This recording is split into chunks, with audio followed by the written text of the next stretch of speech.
consolider son statut de pays libéré de la circulation du virus de la poliomyélite, le Sénégal organise des journées nationales pour vacciner tous les enfants de moins de 5 ans.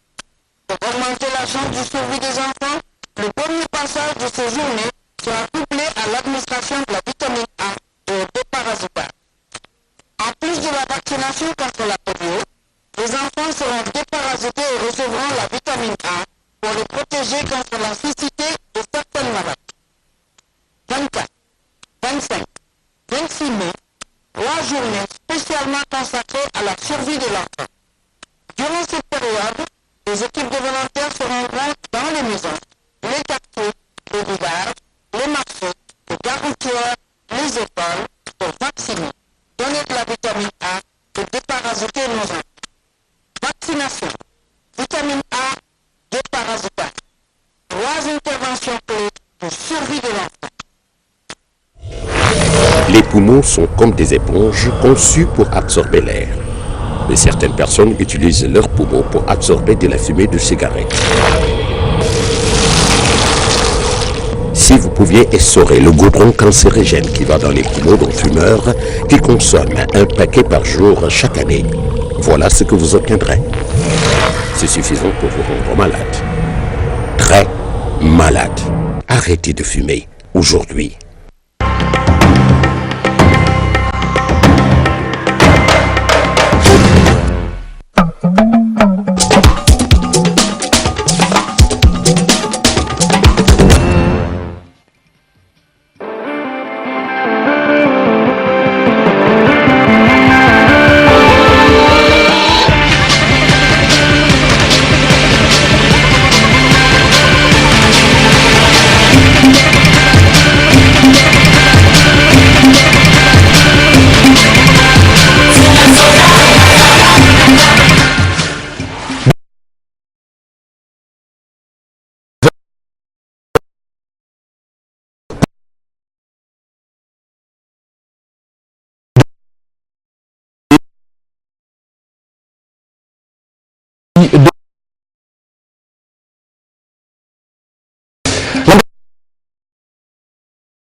Sélection nationale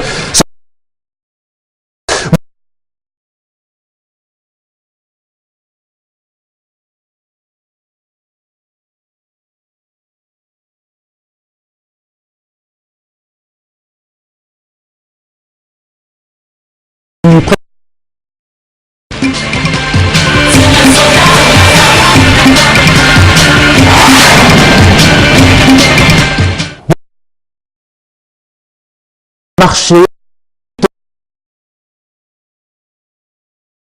du en baisse du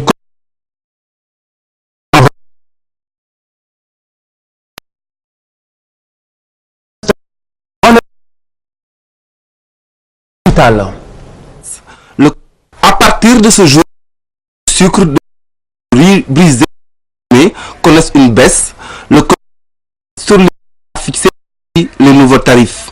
Le riz brisé, non parfumé, est vendu au détail à 260 francs le kilo.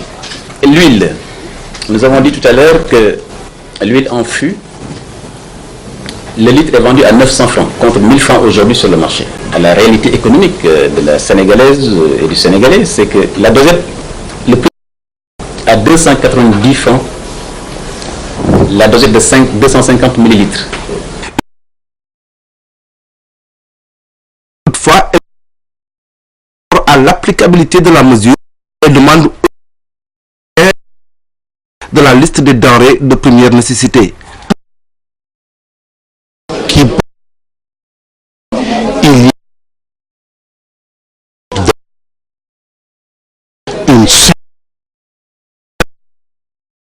y a une dans ce pays.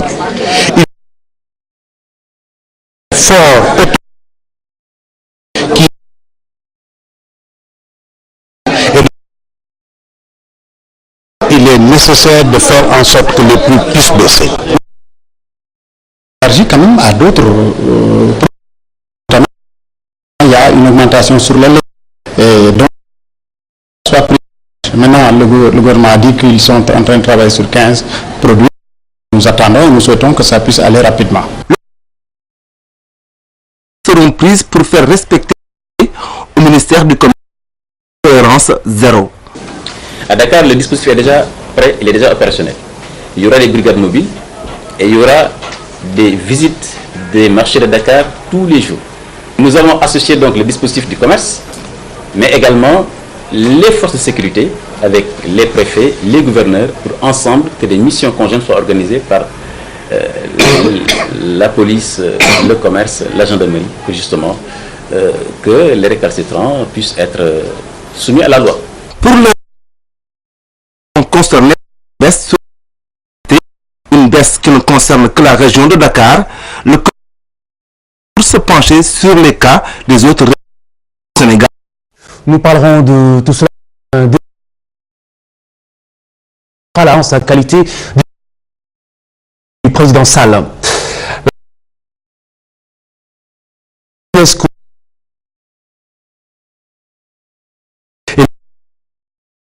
Mme Fatima, les images les auraient fait voyager officiel. Prononcé sur attendrait. Si les faits sont avérés, Mame Fatim Gueye aura maille à partir avec la justice française. Le 17 mai dernier, nos confrères de Sénéweb révélaient que l'ambassadeur délégué du Sénégal à l'UNESCO aurait recruté à Dakar 2 femmes de ménage avant de les convoyer en France à l'aide de 2 diplomatiques sénégalais. Puis, celles-ci les auraient fait signer un contrat avec un revenu mensuel de 160 €, soit 100 000 francs CFA. Mame Fatim Gueye, pour sa part, dément ces allégations et parle même de propos diffamatoires à l'encontre de sa personne. Vrai ou faux, difficile d'y répondre pour le moment, mais une chose est sûre. Les 2 sont originaires de la Casamance, affirme une source proche du ministère des Affaires étrangères. Ces dernières auraient même saisi des organismes français de défense des droits de l'homme. Les autorités du ministère des Affaires étrangères, pour leur part, ne veulent pas se prononcer sur la question pour le moment. Ils disent attendre le rapport de la principale concernée pour voir quelle suite donner à cette affaire. Trotteuse destination en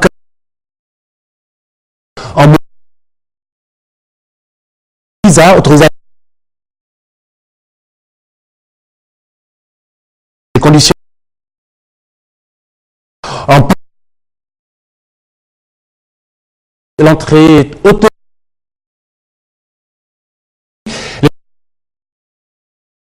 Disposer d'un passeport avec un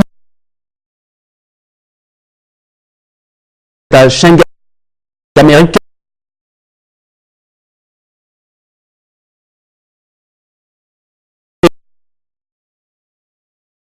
Ils doivent dans le la rencontrer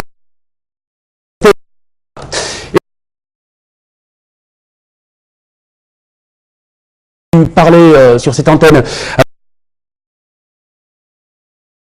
Mardi prochain se poursuit jusqu'au 2 juin prochain. Les économiques locaux nationales avec sa branche sénégalaise. Pour plus de détails. L'Office des foires et expositions de Casablanca est le cadre de cet événement.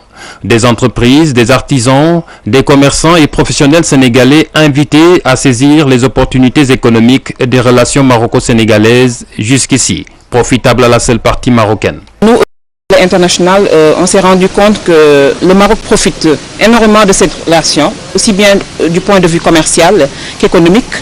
Et malheureusement, le côté sénégalais n'en profite pas beaucoup.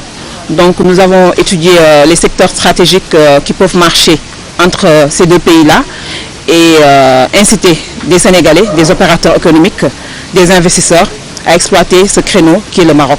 Le projet est estimé à 120 millions de francs CFA. À ce jour, seuls 80 millions sont mobilisés. Pour les organisateurs, ça n'est pas une entrave, mais c'est surtout la promotion économique du Sénégal qui sous-tend leur démarche. Pour l'instant, l'aspect financier importe peu. Nous, ce que nous voulons, c'est, on se dit que ce projet, c'est son challenge, il faut le réussir. Là, on ne regarde pas l'argent, ni les dépenses, mais là, nous regardons vers l'avenir et l'impact que ça aura sur l'économie du Sénégal. L'appui des gouvernements sénégalais et marocains est sollicité, mais la manifestation tarde à s'officialiser. Parce que depuis le début de cette initiative, le ministère de l'Artisanat, le ministère du Commerce et d'Industrie, la CEPEX est partenaire. Mais là, je peux vous dire que le président de Soleil International avait déjà rencontré le président de la République qui avait donné son accord de principe. Mais comme vous savez, au niveau du Sénégal, le protocole est un peu compliqué. Et jusqu'à présent, on tarde à avoir la concrétisation de cet accompagnement-là. Ce qui fait qu'au niveau du protocole marocain aussi, ça traîne un peu. Diverses participations de sa et de sa mère, entre autres. Les organisateurs soulignent que le ministère du Commerce et de l'Artisanat s'engage à leur côté pour de l'État s'implique également. Actif et participeur au développement social du Sénégal. Et le de l'oisiveté. Vous entrez à l'université du 3e âge sans diplôme et vous en sortez sans diplôme.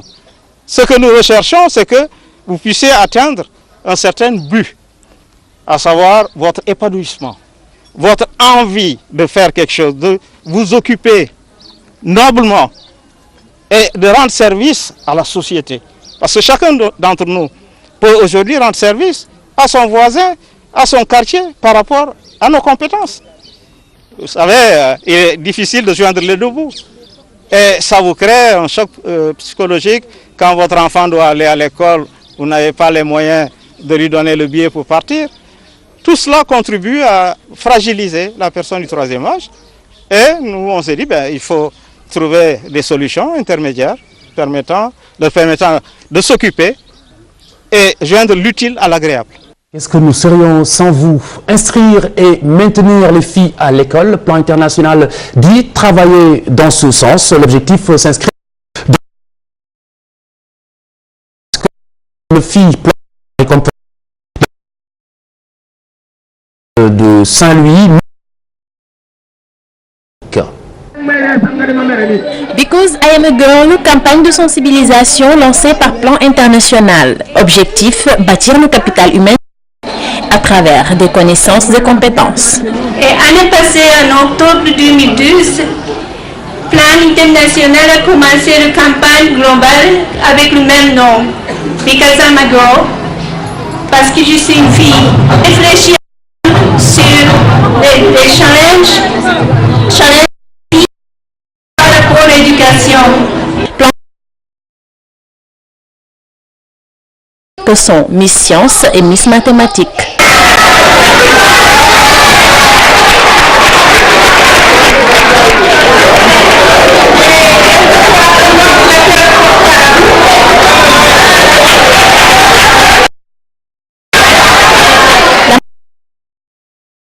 Se réjouit du choix porté sur sa personne. Nous sommes depuis bientôt 1 an désignée ambassadrice de bonne volonté et nous l'avons accepté de gaieté de cœur parce que nous croyons à cette cause qui est la cause de l'éducation de qualité pour nos enfants, l'éducation de qualité pour les filles et pour les garçons.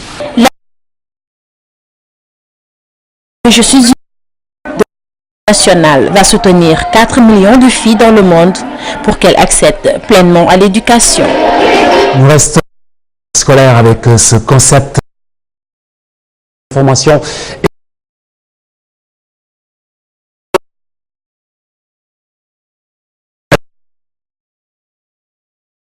à travers des projections de films dans ces établissements. Un établissement pilote le lycée moderne de Rufisque. Le outil pédagogique dans les lycées et collèges, c'est l'objectif des initiateurs du projet Cinéma éthique au service de l'éducation. Le lycée moderne de Rufisque a été choisi pour abriter le lancement des travaux. Le cinéma puisse être un outil pédagogique par rapport aux enfants, c'est-à-dire l'utilisation à des fins par rapport aux enseignements. Donc quand nous avons projeté la page d'histoire, c'est une façon aussi, en tout cas, d'amener nos enfants à mieux regarder notre histoire pour mieux la comprendre. C'est-à-dire, comme vous avez vu, nous avons projeté l'université de Dakar, c'est-à-dire de sa construction. Pourquoi la construction de l'université de Dakar? À quoi ça sert? Des astuces pour attirer l'attention des élèves sur l'importance du cinéma. On ne sait pas exactement ce que informatique. On ne l'est pas à son niveau. Et qui pose problème. Et c'est notre rôle à nous, structures évoluant dans le domaine, de les sensibiliser, pas seulement, mais aussi les professeurs sur la manière d'utiliser aider les enfants à mieux réviser, à mieux pour le monde de demain. Historique de l'université de Dakar est projeté. Le professeur apprécie et demande que soit aux enseignants.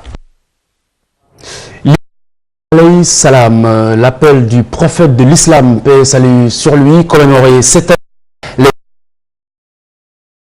Les souvient du Chérif Ousseynou Laye, le fils de Seydina Issa, arraché à notre affection il y a de cela 4 ans.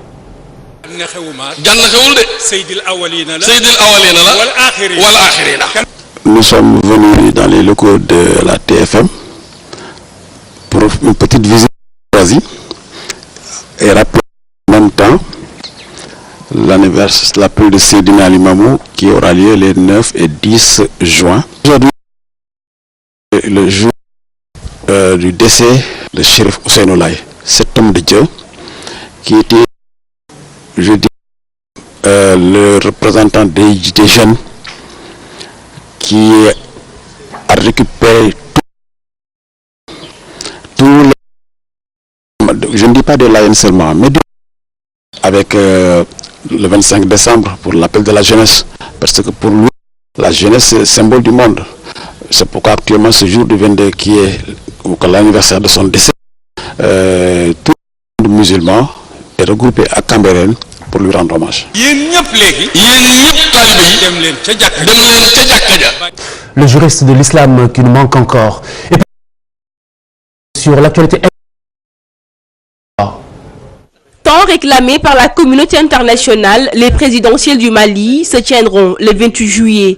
Une annonce faite par le président malien de transition, Dioncounda Traoré, mardi à Bruxelles. Au cours d'un point de presse avec le président José Manuel Barroso, Dioncounda a précisé que ni lui ni aucun membre du gouvernement ne serait candidat à l'élection dont le second tour devrait se tenir du mois d'août. Ne va pas continuer très longtemps. Je ne serai pas candidat aux élections présidentielles. Moi, je ne serai pas candidat, le Premier ministre ne sera pas candidat, les membres du Une nécessité, selon Paris, pour asseoir l'autorité de l'État malien, actuellement dirigée par les autorités de transition, nommées à la suite d'un putsch militaire en mars 2012. Par l'Afrique, par l'Europe, par la... Le secrétaire général de l'Organisation des Nations Unies, Ban Ki-moon, en visite officielle en RDC. Il doit rencontrer le président Kabila, le premier ministre et les parlementaires. Il a également au programme une rencontre avec la grande famille onusienne à Kinshasa. L'étape la plus délicate de sa visite se passera à Goma, dans l'est du pays où de violents combats opposent depuis 48 heures l'armée congolaise et la rébellion du M23. François appelle à une réforme de la finance mondiale. est déjà un partenaire crédible dans la lutte internationale contre le blanchiment et le système de surveillance interne. Présentant le premier rapport annuel pour 2012 de l'autorité d'information financière, Brûlard indique que 6 signalements de transactions suspectes ont été communiqués en 2012 contre un seul en 2011. Et la violence sont en augmentation.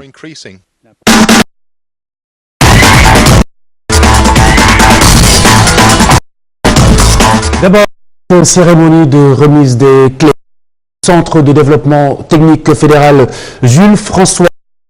Le cadre va pouvoir accueillir les équipes nationales du Sénégal. Il se trouve à Babdiala. Voici une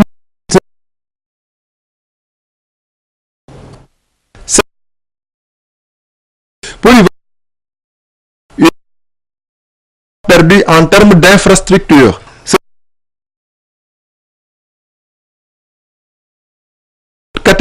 Et cela n'a pas... Depuis 2006, il y a eu beaucoup de difficultés qu'il fallait transcender, liées au mode de conception du projet, au site choisi, qui n'était pas Dakar et qui n'était pas un centre régional. Donc il fallait mettre en place toutes les infrastructures nécessaires pour un bon fonctionnement de ce centre. La contribution de la FIFA, le 2 sont envisagés dans un moyen terme, dans le seul but de combler les besoins d'infrastructures pour les joueurs et les cadres sportifs sénégalais. N'étant pas terminé, le président de la Fédération sénégalaise de football et son comité exécutif ont décidé de demander un 3e projet à la FIFA afin de combler les besoins et les infrastructures des joueurs et des cadres sportifs sénégalais. Le fédéral porte le nom de l'international sénégalais Jules François Bertrand Bokandé. On va dire que c'est un honneur pour la famille Bokandé. C'est un grand hommage qu'ils font pour notre père. On est très heureux et nous espérons aussi qu'il y ait plein de footballeurs, de grands footballeurs de ce centre, quoi. Cette infrastructure va permettre et le football. Il sera une semaine à venir. Et puis ce souci accueillir un hôtel fédéral.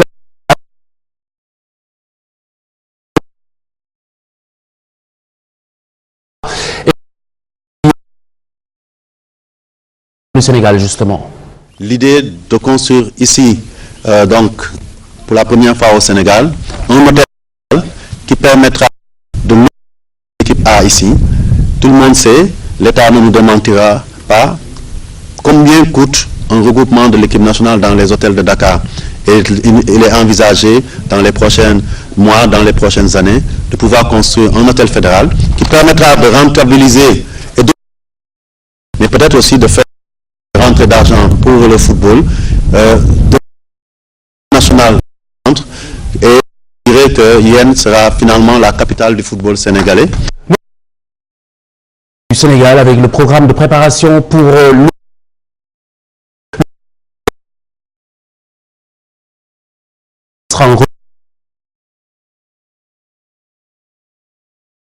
Accra, quartier. Le Sénégal qui tient la perspective de ce match de la Coupe du Monde 2014. C'est du moins l'après qui invite à l'union des cœurs. L'Angola aujourd'hui, on a quand même une certaine visibilité par rapport à son jeu, par rapport à ses qualités de joueur, et on sait comment on doit les aborder, même si on sait que tout n'est pas sorti sur ce match-là, mais on sait comment les aborder dans les meilleures conditions pour que, voilà, que si on part là-bas, on a des certitudes comment jouer et gagner. Mais tout ça, on pourra bien le faire si toute la nation est derrière nous, si toute la nation nous soutienne et que tout le monde prie pour que l'équipe soit dans une bonne dynamique et que les cœurs soient ensemble, que tout le monde puisse, dans son fort intérieur, souhaiter cette équipe à gagner ce match-là pour qu'on puisse avoir une ouverture vers la Coupe du Monde, Inch'Allah. prennent part à cette rencontre contre l'angoisse. Ça annonce passeport de soutien à la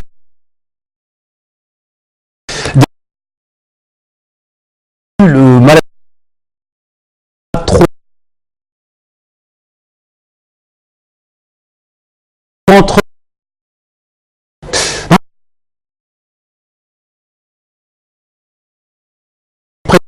de la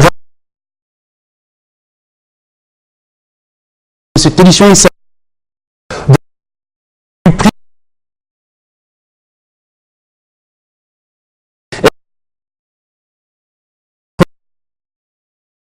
consommateur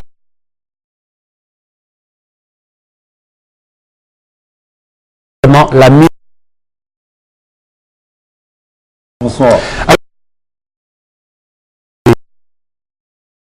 sur les prix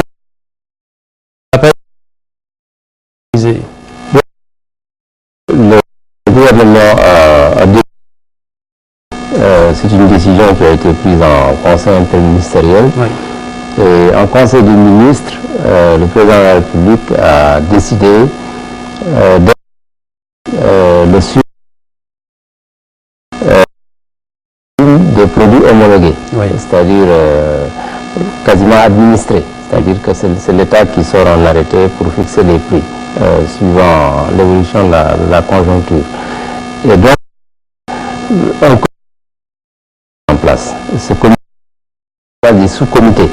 Et ces sous-comités avec les industriels, les commerçants, les consommateurs, ils ont fait des visites d'usine, des visites du terrain. Moi-même, j'étais la semaine dernière avec les cadres du ministère du Commerce dans la vallée pour pouvoir regarder notamment la production du sucre. C'est à l'issue approfondie que des structures ont été étudiées. Et le riz, parce que pour le sucre, il y a un travail supplémentaire qui doit être fait. Le ministère a décidé de mettre en place un travail d'audit financier de la compagnie sucrière sénégalaise, mais également de la Soudan-Or pour ce qui concerne l'huile, pour pouvoir confirmer la bonne structure des prix, parce que c'est sur la base de cette structure de prix que vous pourrez fixer le coût de revient de la production et donc fixer. Alors, de la consommation, c'est le point d'ordre qui permet au ministre d'avoir un consensus avec tout. Parce qu'aujourd'hui, il y avait les femmes, il y avait les jeunes, il y avait les associations de consommateurs, et tout le monde a salué la mesure. Et ensuite, il a signé l'arrêté qui doit être maintenant mis en œuvre à partir de demain. Très bien. Donc, après, justement, le caractère consensuel ne pose pas problème, mais j'entends d'ici le pourquoi Dakar d'abord de tout le reste du Sénégal. Pourquoi? Bon, vous savez, ça c'est juste une procédure administrative. Vous savez, il faut d'abord fixer un prix base Dakar, comme on dit, qui ne tient pas compte du transport, mais qui tient compte de la structure des prix au niveau international et des conditions intérieures en termes de production ou de marge. Une fois que vous avez maintenant ce prix base Dakar, maintenant chaque région va se réunir. À partir de la semaine prochaine, le gouverneur de chaque région va réunir les acteurs locaux, les industriels. Ce qui sous-entend que les régions seront plus chères. D'habitude, les métals qui sont plus chers. C'est vrai qu'il y a le différentiel transport qui fait que si vous êtes à Tambacounda, il va être ajouté au prix bas le coût du transport. Parce que bon, si vous transportez une tonne, il faudra sur 30 tonnes, ce que vous payez, vous divisez par 30 000. Ça vous donne. Donc ça fait 10, voire 20. Je dois travailler que dans le futur, on puisse même avoir des prix nationaux. C'est-à-dire que celui qui est à Tamba puisse avoir le même prix que Dakar. Parce que très souvent, si vous regardez les statistiques de la pauvreté est plus importante dans les régions et dans le monde rural. que dans Dakar. Donc, alors, du coup, est-ce que le Sénégal est en marge d'une réalité globale? C'est vous l'économiste, hein, mais il me semble bien que dans la plupart des pays, les capitales sont plus chères que les régions. Oui, mais vous savez, tout dépend de... En matière de prix, le plus important, c'est là où est produit le produit que vous voulez vendre. Oui. Si vous prenez un produit, le mil par exemple, le mil peut être moins cher dans les régions qu'à Dakar.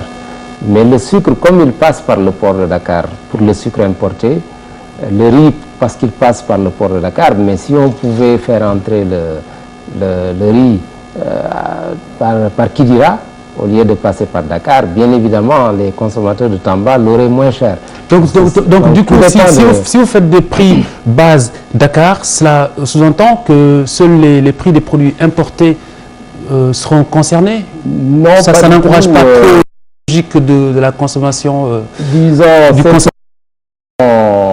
en tout cas, ça c'est juste pour avoir une base nationale. Oui. Maintenant, celui qui est à Thiès n'est pas très loin de Dakar. Mais si vous achetez par exemple le sucre à Richatol, vous pouvez l'avoir moins cher que celui qui l'achète à Dakar.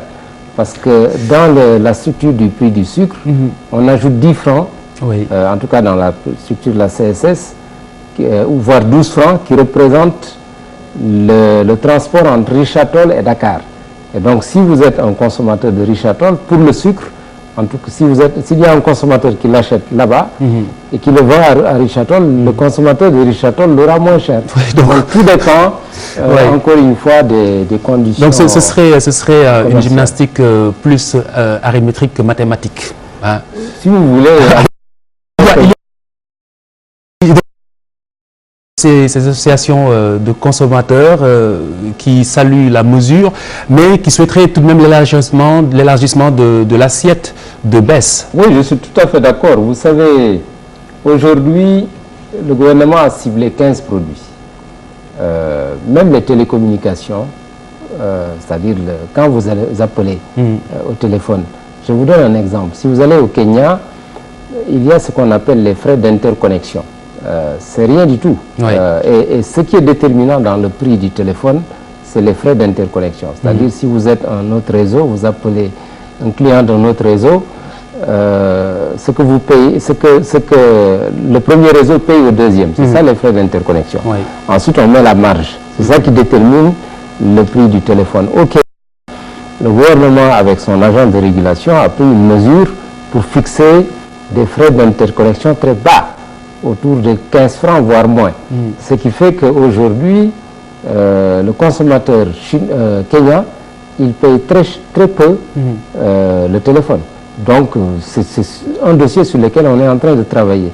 La portabilité du numéro, c'est un peu lié aussi à la concurrence dans le secteur, parce que le jour où le client pourra passer d'un réseau à un autre en gardant son numéro, il y aura une concurrence très forte pour pouvoir capter et garder le client.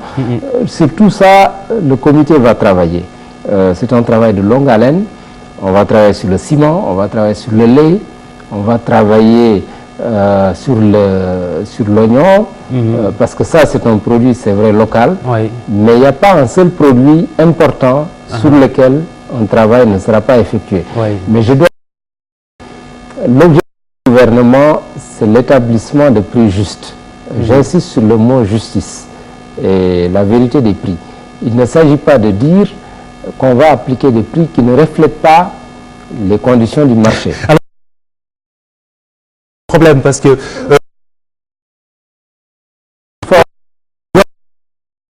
juste il faudrait que le consommateur paye après usage pour voir son degré de satisfaction. Ce que nous visons, c'est quand le prix baisse, par exemple, au niveau international. Le gouvernement doit exiger, en tout cas pour les produits ciblés, qu'il y ait une répercussion intégrale. Il y a ce qu'on appelle le comportement de marge, qui peut faire que l'importateur ou l'industriel peut capter une marge. Quand il y a une évolution de ses intrants ou de son coût d'acquisition du produit, au lieu de répercuter, surtout si ça baisse beaucoup à l'international, au lieu de répercuter 100%, il répercute peut-être 60%. Et il va augmenter sa marge de 40%. Donc voilà des attitudes contre lesquelles il faudra beaucoup lutter par un travail scientifique. Parce que se donner les moyens, c'est le sens d'ailleurs de la mise en place prochaine, comme l'a décidé le président de la République, de l'observatoire des prix pour pouvoir avoir des informations scientifiques de manière proactive pour que quand nous sommes en face des industriels ou des commerçants, il ne puisse pas y avoir ce qu'on appelle de l'asymétrie d'information. Et là, ça deviendrait... que nous, sur les conditions du marché, il faut qu'on ait toutes les informations pour pouvoir bien négocier. Oui, et dans ce cas de figure, ça deviendrait bien mathématique. Et à présent, l'autre préoccupation également de Momar Ndao, la mise en œuvre de cette mesure, quand on sait qu'au Sénégal, pour 13 millions d'âmes, il y a 245 contrôleurs seulement. Bon, vous savez, il y a le concept de dissuasion. Oui. Vous savez, la dissuasion, c'est plus fort que la force elle-même. C'est pourquoi la dissuasion va jouer d'abord en termes de communication. En matière d'inflation, l'élément le plus important, c'est la communication.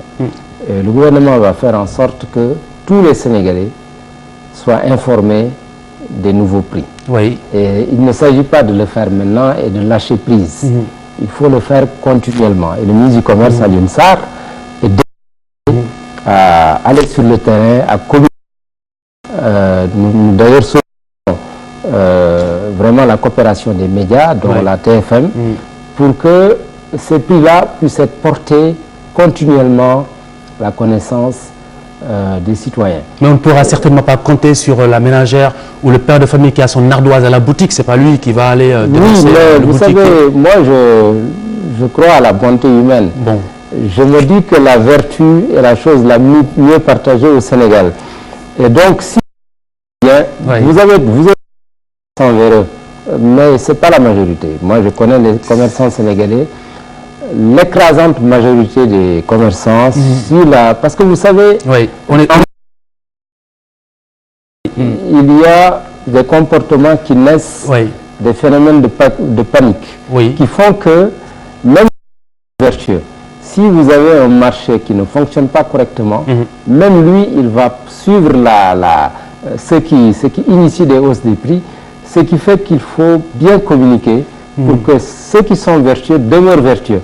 Maintenant, ceux qui, de manière délibérée, choisissent d'être, disons, les commerçants véreux, la loi va s'appliquer. Le ministre a dit que tout cela reste... Les forces de sécurité vont être sur le terrain. Tout cela reste abstrait. Vous comptez sur la bonté des Sénégalais. Eh bien, l'ASCOSEN est beaucoup plus concrète, par exemple, elle qui propose, cette association qui propose le recrutement de volontaires, justement. Oui, c'est une bonne idée sur laquelle nous sommes en train de réfléchir. Donc, ça peut compléter le dispositif. La commission, j'insiste encore une fois, 80% de l'effort, je vous parle là en tant qu'économiste, c'est connu par tous les économistes, l'inflation, la meilleure de maîtriser l'inflation, c'est de bien communiquer. Donc le gouvernement devra bien communiquer pour que d'abord les commerçants et les industriels soient convaincus qu'il y a une détermination très forte de l'État pour maintenir des prix justes. Nous ne pouvons pas tolérer des comportements de marge. Nous ne pouvons pas tolérer qu'on nous donne des informations qui ne soient pas fiables. Très bien. C'est pourquoi d'ailleurs nous allons auditer de manière technique mais de manière financière les comptes de la CSS pour pouvoir voir la structure des prix du sucre, être sûr que le coût de revient annoncé par la compagnie sucrière soit le coût juste. Et là, nous allons traquer ligne par ligne et pour pouvoir apporter aux consommateurs un prix qui reflète réellement... Vous allez également étudier la question... Le problème des volontaires de la consommation, c'est important, mais il ne s'agit pas de recruter des jeunes, de les amener dans les boutiques. L'idée peut être éventuellement de mettre en place dans les quartiers des kiosques d'information, parce que ces volontaires peuvent même jouer des rôles qui dépassent la consommation. Ils peuvent jouer des rôles en encadrant les jeunes du quartier dans la recherche d'emploi, dans le financement des projets. Merci beaucoup. C'est un peu ce L'horloge explose. Mesdames, Messieurs, excellente soirée à toutes et à tous et bonne soirée sur TFM.